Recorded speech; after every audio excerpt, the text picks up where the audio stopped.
외출 준비가 한창인 최명희 작가. 그녀는 40년 가까이 자신의 페르소나인 여우의 모습으로 페미니즘을 이야기하는 작가입니다.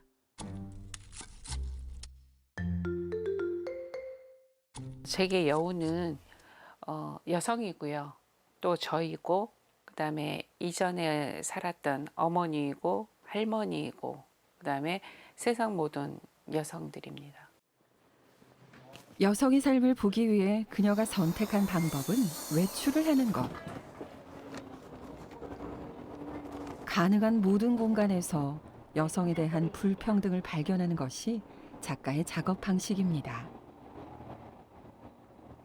단순히 집의 공간에서 벗어나는 의미일 수도 있고 엄마나 아내나 뭐 이런 것들로부터 잠시 벗어나서 저만의 고유의 시간을 갖는 것을 의미합니다. 작품의 주된 소재인 여우의 외출.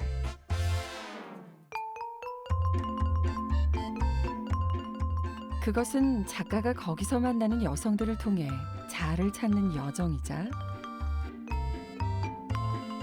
세상 모든 여성에게 제안하는 해방의 방식입니다.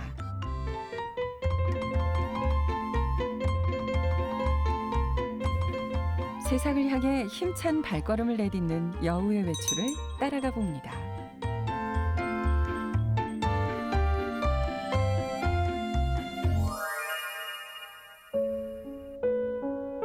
부산 남구에 위치한 특별한 공간. 작가는 일제에 강제 동원된 이들의 아픈 역사를 만나기 위해 이곳을 찾았습니다.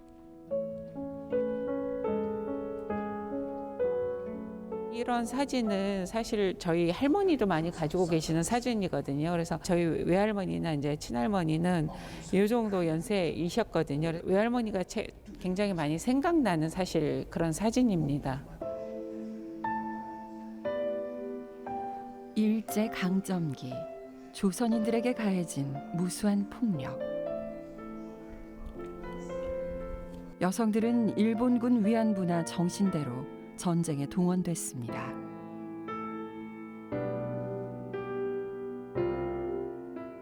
지금 굉장히 쇼킹한 게 여기네요. 저는 그냥 어떤 형상만을 생각을 했지 이렇게 구체적으로 만들어진 손으로 만져지는 그런 느낌의 집이라고 할까요? 이것도 그런 것들이 막 느껴지는데 너무 괴로워요. 일제에 의해 인생을 송두리째 빼앗긴 여성들.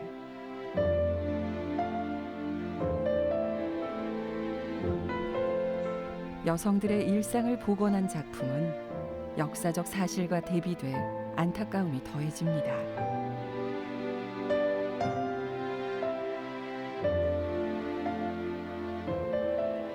전쟁의 소용돌이. 그 속에서 가장 고통받는 존재는 여성입니다. 저 위에 보면은 아까 위층에 올라가서 보니까 어린 아이 사진이 있더라고요. 그리고 여기 바로 앞에 보면은 이런 갓 결혼한 안악의 이 사진도 있고요. 이 여성들이 강제 동원이 되었고, 그리고 일하고 싶지 않아도 일을 할 수밖에 없었고, 착취의 대상이 됐었고, 그러면은 그것들로 인해서 위로를 받아야 되는데 위로받지를 못했다는 데도 더 큰 의의가 있습니다. 그래서 많은 여우들을 이제 소환해서 한 그 화면 안에 같이 데려와서 차를 나누는 뭐 이런 장면들이 있습니다. 여전히 고통받는 그녀들을 위해 작가가 마련한 소박한 일상. 작품엔 상처 입은 여성들의 손을 잡아주고픈 위로의 마음이 담겨 있습니다.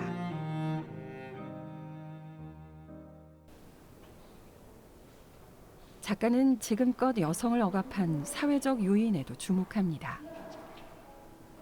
여성의 어떤 차별 문제를 다루고 있는 것들인데 불합리한 부분들에 대한 특히나 여성에게는 더 오픈되지 못한 어떤 많은 문화적인 그 제약과 사회적인 제약들을 극복하고자 하는 여성의 그 이야기를 다루고 있습니다. 화면에서 큰 비중을 차지하는 여신의 모습. 작가는 유독 여성의 외모를 중시하는 한국 사회의 차별 의식을 보여주는가 하면 촛불 집회에 가득 모인 여우들을 통해 여성이 정치에 무관심하다는 사회적 편견을 해체하기도 합니다.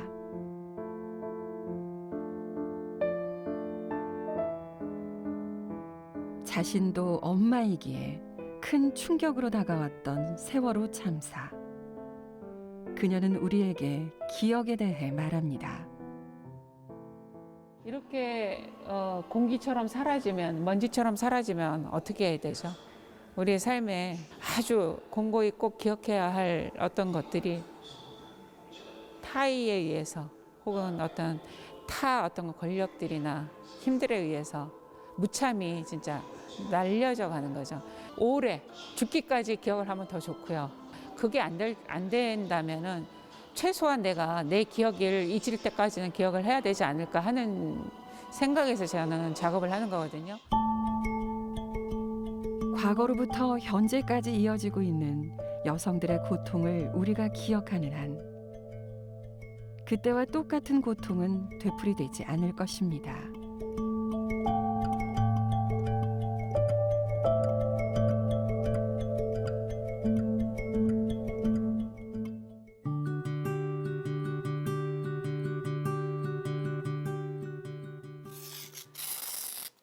화가 최명희의 작업 공간. 여기선 작가만의 기법을 확인할 수 있는데요. 그녀는 종이 테이프나 석고 같은 특이한 재료를 사용해 배경을 만드는 데 공을 들입니다.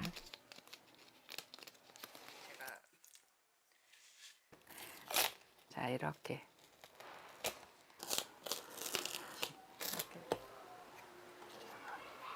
하나하나 떼어내면 또 그 시원한 맛이 있답니다. 제가 스트레스를 많이 받았나요? 그래서 그런가요? 이건 작가가 감정을 해소하는 방식이기도 합니다. 이건 제가 그림을 들어가지 않았음에도 불구하고 이미 작품이 돼 있는 거예요. 내가 그들과 같이 숨 쉴 수 있는 공간을 이미 마련한 거죠. 그녀의 공간에는 여우의 모습을 한 여성들이 하나둘 자리 잡습니다. 작가는 시대나 시간에 구애받지 않고 어떤 여성들을 자신의 공간에 불러 모으는데요.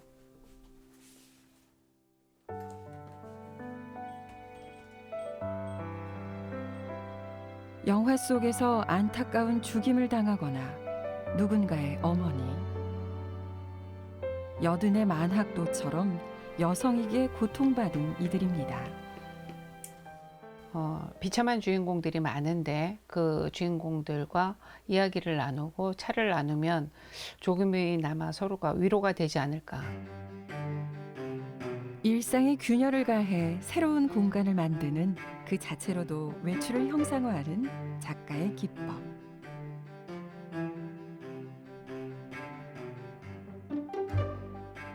우리는 그 속에서 시대를 거스르며 여성의 위상을 발견합니다.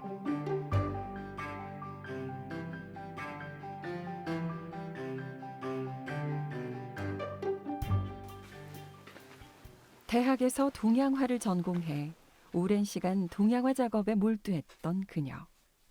그 시절에도 주된 관심은 여성이었습니다. 이건 골무인데요.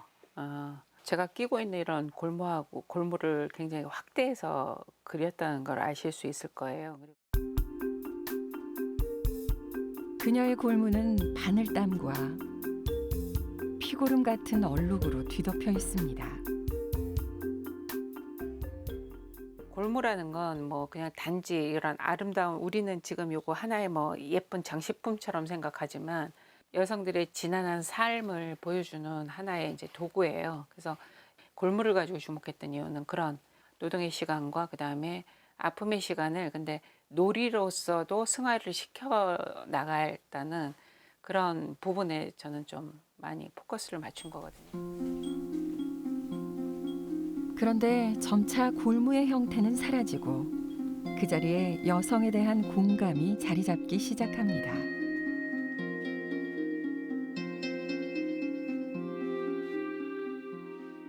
하나하나 이제 바늘땀을 다 제가 넣고, 저에게는 한 땀 한 땀이 그 시간이라고 생각하기 때문에, 그분들과 같이 할 수 있는 시간이라고 생각하기 때문에, 그리고 이거는 이제 금박을 굳이 이제 여기다 왜 어울리지도 않게 넣었나 생각을 하실 건데, 그분에게 드리는 제 선물입니다. 이게 진짜 금이에요. 골무 연작은 보이지 않는 곳에서 헌신한 여성들에게 보내는 작가의 찬사입니다.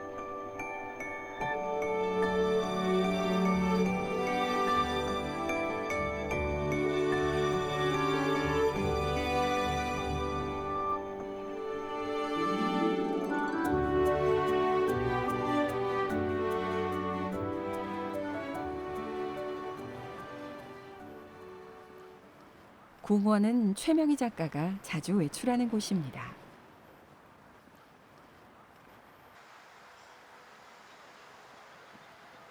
멈춰 있는 듯하지만 매년 새로운 잎과 꽃을 만들어내는 자연은 가정주부인 그녀가 대부분의 시간을 보내는 집이라는 공간과는 반대편에 있던 곳이었죠.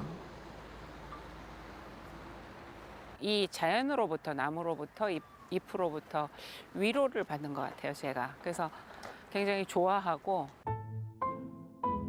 그래서일까요? 작품 속 여우는 자주 자연으로 외출하곤 합니다. 초원 속 여우는 편안한 표정으로 생기를 뿜어내는가 하면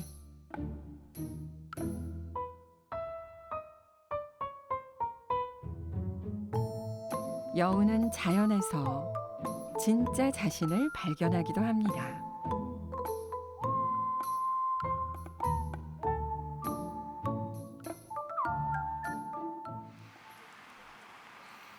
여우의 외출의 다른 이름은 여우의 일상입니다. 외출에 주목한 작가의 작업은 실은 여성의 일상에 대한 반성에서 출발했습니다. 가족들이 이제 아이들이 있고 이렇게 부인이랑 같이 있는데 서로 같이 바라보는 게 아니라 딴 데 보고 있어요. 예, 그래서 행복하고 편안한 공간이기도 하지만 동시에 나가고 싶은 공간이기도 하다는 거죠. 그래서 일상이 주는 루틴함과 그다음에 거북함, 그다음에 또한 동시에 해방되고 싶은 마음, 이런 것들이 종합적으로 들어있는 게 집이 아닐까. 운명 공동체인 가족. 그들과 살아가는 집은 가장 따뜻하지만 가장 불편한 공간이기도 합니다. 가족은 가장 가까운 사이지만 그 사이에는 풀기 어려운 실타래와 같은 갈등이 존재하기도 합니다. 이중의 역설을 가진 집에서 여성이 해방을 꿈꾸는 건 어찌 보면 당연한 일입니다.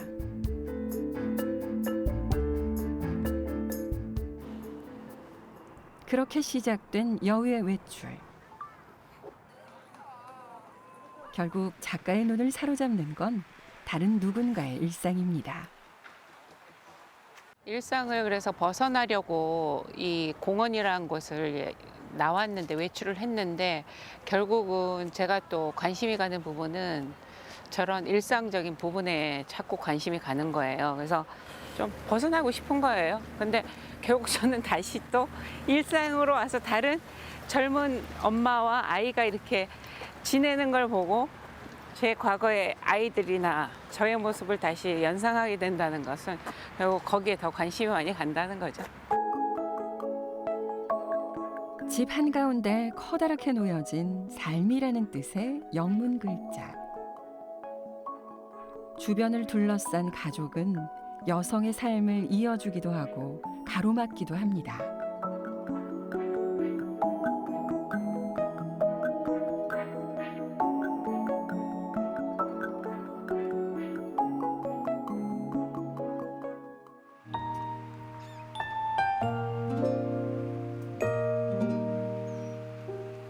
작가의 외출은 공간에 한정되지 않습니다. 책은 그녀를 어디로든 데려다주는 훌륭한 안내자. 그 중에서도 이상한 나라의 앨리스는 작가에게 처음 외출의 매력을 알려준 책입니다. 앨리스라는 소녀인데 소녀이지만 우리 어른이 생각하지 못한 그런 모험으로 가득 차 있고 미리 작정해서 뭐 어딜 떠나겠다 이렇게 막 계획하는 것도 아닌데 이 아이는 모든 자기 앞에 닥치는 문제들을 척척 해결해 나가면서 아이가 커나가는 과정, 그러니까 정신적으로 커나가는 과정을 굉장히 재미있게 밀도 있게 그리고 있는 것 같아요.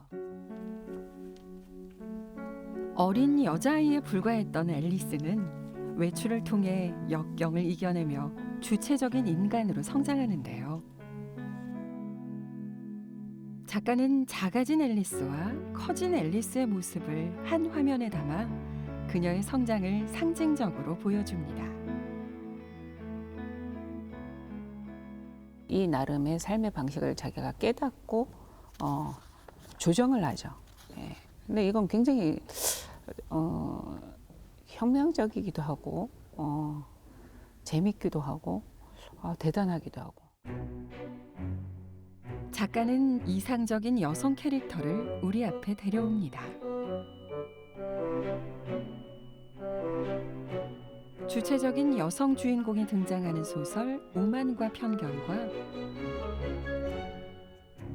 여성을 수동적으로 묘사하는 동화 신데렐라 등 수많은 작품을 통해 여성의 위치를 확인하는 것이 최명희 작가의 주된 관심사입니다.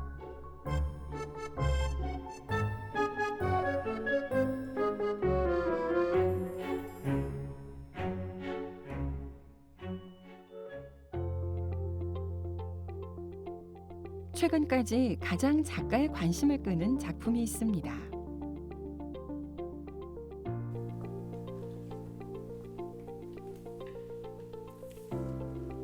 바로 셰익스피어의 작품입니다.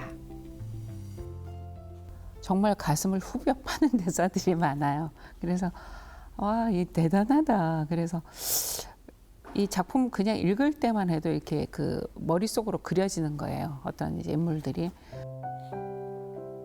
셰익스피어의 작품에서도 작가가 가장 주목하는 여성은 레이디 맥베스입니다.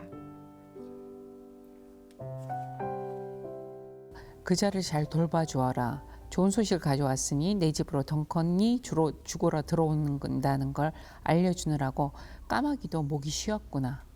나를 여자가 아닌 것으로 만들어서 머리끝부터 발끝까지 잔인함으로만 가득 차게 해다오. 내 집으로 온 왕을 죽여서 내 남편이 왕이 되면 나도 왕비가 된다라는 거예요. 예. 그것에 주목하고 지금 이 일들을 꾸미는데 그러면서 하는 대사거든요, 이게. 붉은 핏빛으로 얼룩진 작품.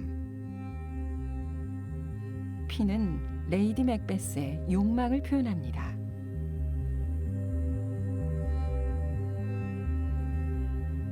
피투성이에서 피어오르는 검은 점은 레이디 맥베스의 불안한 심리를 보여주는데요. 원작에서 주목하지 않았던 레이디 맥베스의 인간적인 면모가 엿보입니다.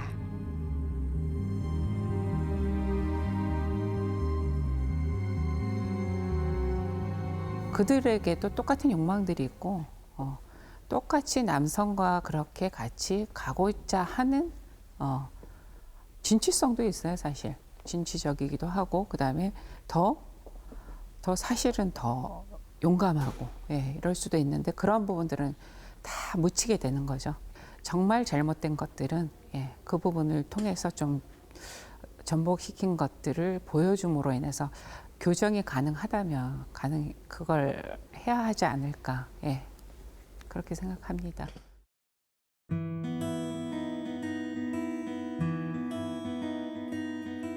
부산 영도구의 한 갤러리 카페.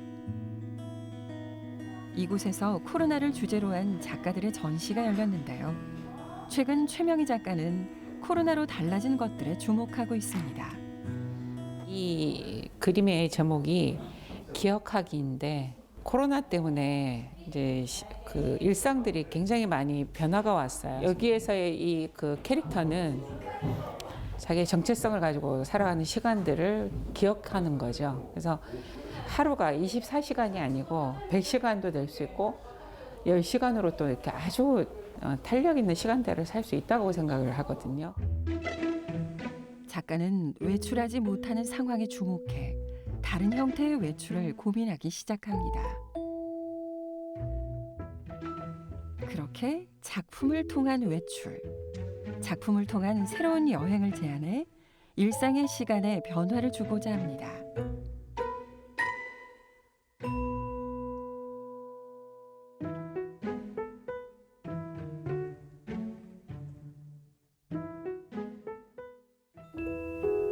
작가가 코로나에 주목하는 이유는 그녀의 다른 그림이 말해줍니다. 이 여우는 전데요. 이 여우는 지금 빨래를 하고 있어요. 근데 옆에도 빨랫감이 지금 잔뜩 있는데 이 빨래를 널고 있는 중이에요. 그리고 한쪽에 이렇게 쌓여 있는데 또 뒤쪽으로 보면은 가족들도 그 밥상을 계속 차리고 있어요. 코로나가 가져다 준 변화의 충격은 가장 먼저 여성에게 전해집니다. 코로나 시기에 이 여성들에게 해도 그 끊임없이 쏟아지는 지금 노동들이 집안에서의 그 가사 노동이 얼마나 많은지 제가 체감을 했다고 그럴까요? 여성의 일상을 위협하는 변화의 요인은 더욱 다양하고 복잡해지고 있습니다.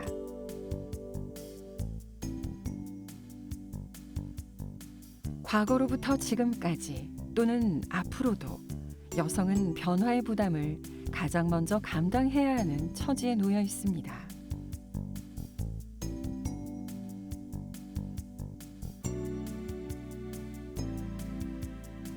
이것이 최명희 작가가 코로나 시대에 길어올린 여성의 위상입니다.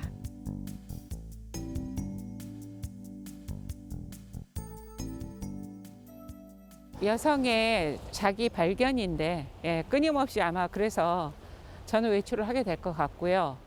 그리고 그 외출 속에서 숨겨져 있던 자신을 발견하고 그다음에 더 앞으로 나아가는 그런 여성들, 그런 문제들을 해결해 나가려고 할 것입니다. 여성들이 받는 고통은 현재 진행형이기에 고통의 메시지를 전달하기 위한 최명희 작가의 외출은 계속될 수밖에 없을 것입니다.